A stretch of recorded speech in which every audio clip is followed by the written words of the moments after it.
at PhD's Speed Gaming event in Dallas, Texas. Josh is here with us from Czech Games, and you have some really exciting new stuff to show us. So some new stuff, some kind of old stuff, some reworkings of stuff. So why don't you show us exactly what you have coming out here? Okay. Yeah, so, just please, whatever order you want to go through. Yeah, so first up, we're going to talk about Through the Ages. Sure. So this was, excuse me, this is Through the Ages, New Story of Civilization. We brought this out about 2 years ago, and previously we were working with Eagle Gryphon Games as our publishing partner in the U.S., but just recently we've taken back the publishing rights in the U.S. since we're doing a lot of business with Codenames and all of our other titles. We wanted to bring that back to the fold. Yeah. So you'll be able to start seeing this in your local retail store or game shop or wherever it is you want to buy games. You should be able to pick this up there, and just want everybody to know it's part of the CGE catalog again, and we're very It's excited. always nice when a game like comes home to its original. Yeah. Yeah, we're very happy. I love the game a lot, so I'm really excited to have it back and be able to share it with everybody and get behind it. Homeward Bound Through the Ages edition. Yeah, something like that. And I think people know what this is, or Okay, yeah. at least They part know of the first part. The first part, yeah. So No Codenames. So this is Codenames Duet. This is the newest version of Codenames that we are working on that'll be out this summer. So I'm hoping to have some at Origins, which is in June for those that don't know. But most of the widespread release will be available around Gen Con, which is in August this year. So you'll be able to see it hopefully at Gen Con if you're attending, or at your local stores, or wherever you buy games at. We're looking at August timeframe for general release for this. What makes this one different though is where the original version and the pictures version, it's two teams working against each other to find the red clues or the blue clues, and you're racing. In this version, we're actually working together. So if you were playing, we'd have the regular 5x5 grid of words on the table, and this key card would be between the two of you. What's different is this has two sides to it. So you would be looking at it between you. So on your side, you see 9 green things that you would want him to find, and on your side, there are 9 green things that you'd be trying to get him to find, right? Yeah. So 3 of your 9 each are in common. So that way, you always have to keep in mind, even though it's on my list, that might actually be a word that they're trying to get me to guess. So you have to keep everything in common. The other big change you'll notice on the card is there are 3 assassin spaces. So it's a little scary. 3 times as dangerous, but you're working together. So one of the assassin spaces you each share, so it would be an assassin on each side of the card if you look at it. Another one of the assassins is a neutral space for each of you. So this assassin on my side, if you were to guess the word, we would lose. But that same word, if I were to guess it when you're giving me a clue, it's neutral and we're okay. Interesting. The third assassin is actually a word that you're trying to get me to guess. And one of my assassins is a word that I'm trying to get you to guess. So you have to keep all of the things in mind all of the time. You can't just take it out of your brain because, oh, well, that's one I'm trying to get you to guess, or that's an assassin space. So there's this really interesting dynamic where the words kind of link together. In essence, the word some of them have 2 faces. Yeah. Depending on who's talking. Exactly. That's cool. No, that's great. I mean, because the original Codenames was actually worked pretty well as a 2-player game, but to have one that's specifically honed for that is, I think, especially as a cooperative experience, which was not a thing before.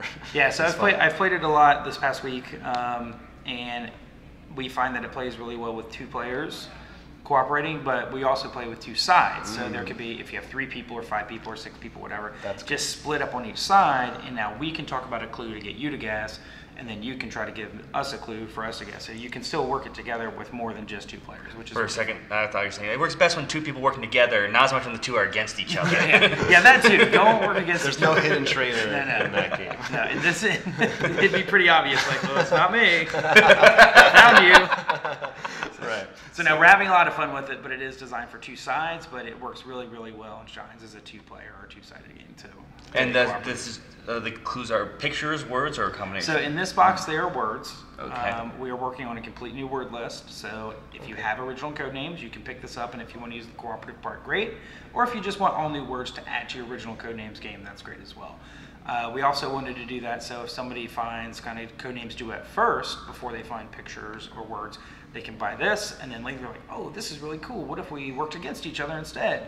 They can transition to the original Codename, so everything kind of flows together. Right, and either way, depending if they start here or on the original, they're getting a whole new vocabulary. Exactly. Oh, that's cool. And then you have one final thing here, which is brand new. Brand new, brand new. This is like super brand new stuff. Yeah, like Codenames Duet's pretty hot, but this is even hotter. hard to imagine.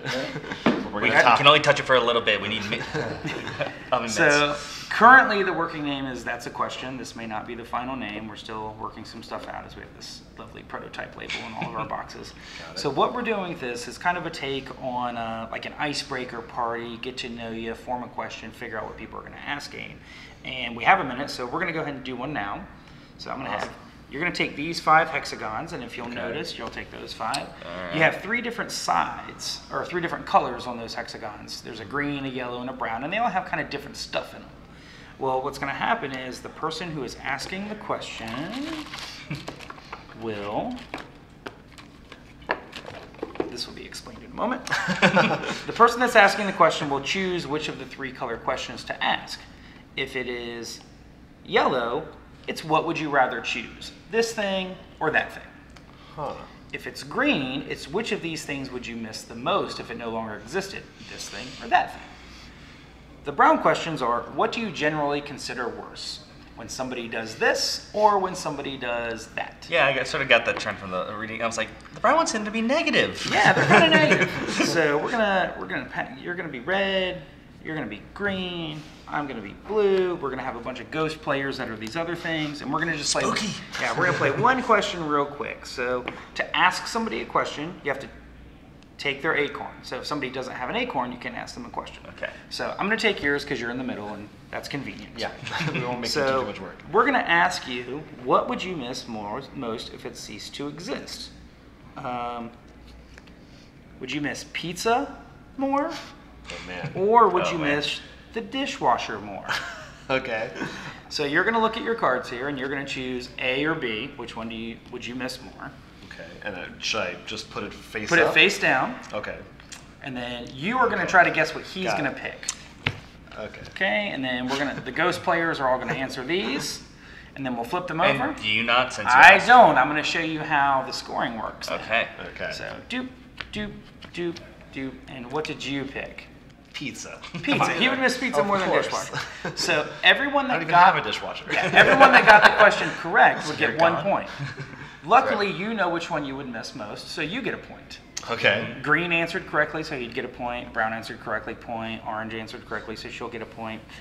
Yellow did not answer correctly, which means I did such a good job making a question that was difficult, I score points for every one of them that is incorrect. So Okay, I would so score 1 point. If I put B down, you get 2 points. Yeah, red would get 1. If you played B, red would get 1, brown would get 1, yellow would get 1, and I would get 2 because I crafted a question that is very close together. People couldn't as obviously put. I like that. That Exactly. definitely.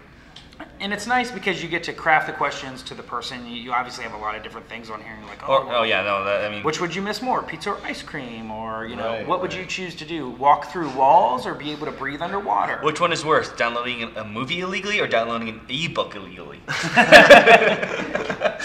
Yeah. No, I mean, that seems like the perfect kind of fun party game that's light and fun and great for anybody who's never played a board game. And so the nuts just pass around. So like, So since now- you asked Jonathan, there'd only be these 2 nuts. So if So it was then- Yeah, how do you So get let's pretend. Well, we just go around the table. So let's pretend like all these players also have them. So you just roll the question around the table. So I've asked a question. Now it's your turn, and Okay. you can ask a question of anybody that has an acorn. Okay.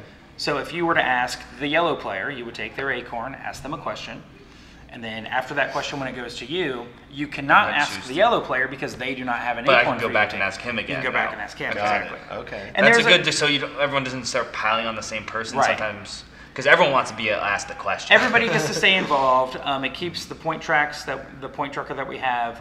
Everybody kind of moves up the little mountain in the same about the same pace, unless you're really getting a lot of them wrong. So it works really well, and it keeps everybody engaged and involved. And eventually, if people don't ask one person, they end up with all the acorns, and then you kind of have no choice. But to ask me a question. Well, the tables have turned. What is the kind of win condition? How long does the game So the game is going to last for a number of rounds based on number of players. Most of the time, it's 4 or 5 rounds of players or rounds of questions. And that gives you enough time to ask questions, have a good time, and you're looking usually about 25 to 30 minutes of gameplay is what we're seeing, which is about the right amount of time for something like this. Honestly, this seems like the perfect kind of party game because even after you said 4 to 5 rounds, I could see myself being like, all right, who wants to go again? Like, Exactly. Just the hilarity of Or, I need to go get the pizza, and let's play another one while he fixes the pizza. Yeah, exactly. No. Not anymore. That's super cool. Anything else you didn't bring today that maybe you want to highlight that's coming out really soon? So real quick back to this. no. We're planning on releasing it that's at right. Gen Con Good in point. August. Awesome. We're working on the price right now. It looks like it'll be $20 to $25, so still I in think that that's party good. game vein. sure. Same size box as Codenames, so that nice portable small size that you can pick Also, up and they carry look with nicely you. together on the shelf. They will look very nice together on the shelf. How right there. convenient. So that'll be out. We're planning for Gen Con release for this as well. Okay. Some other stuff that we are working on that I don't have here to show you because we're still fine-tuning some of it. Our big game release last year was Adrenaline, the first-person shooter Right, game. yeah. So we're working on an expansion for that Nice. adds team play, new weapons, and there's a new damage mechanic in the game. Exciting. That'll be exciting. And we are also still working on an expansion for Through the Ages. We don't have a release time on that, but we are still working on it. Don't worry, I promise you. I would like for it to be out by the end of the year, maybe Essen, which is in October, but if we need to push that back some more, we will, but we are still working on it, don't worry. And you guys just celebrated your 10-year anniversary, right? 10 years. So CGE's been making games for 10 years. Pretty cool. Yeah, so congratulations. Yeah. Thank you. Happy anniversary. Yeah. And kind of like I touched on in the beginning, we have been in business for 10 years. Originally, we used publishing partners in the United States. Previously, we used Z-Man and Rio Grande and Eagle Griffin for some of our titles. And we are very appreciative of those relationships, and we thank them for all the work that they did. And we just saw an opportunity to continue to grow our brand, and we branched out about 2 years ago, and I came on board, and I've had a great time. So. Yeah, we're glad you did grow. We've loved all the games that have come out. Thank you. No, one of our favorite companies, honestly, and yeah, it's great to see the success you guys have had at school. So thanks so much for coming by, thank you. showing this stuff to us. A lot of games come out throughout the entire year. Check it out. Yeah, Check these out when they're available. don't try that at home. It could be a choking hazard. Yeah. Yeah, that's awesome. But until then, this has been Roll for Crit.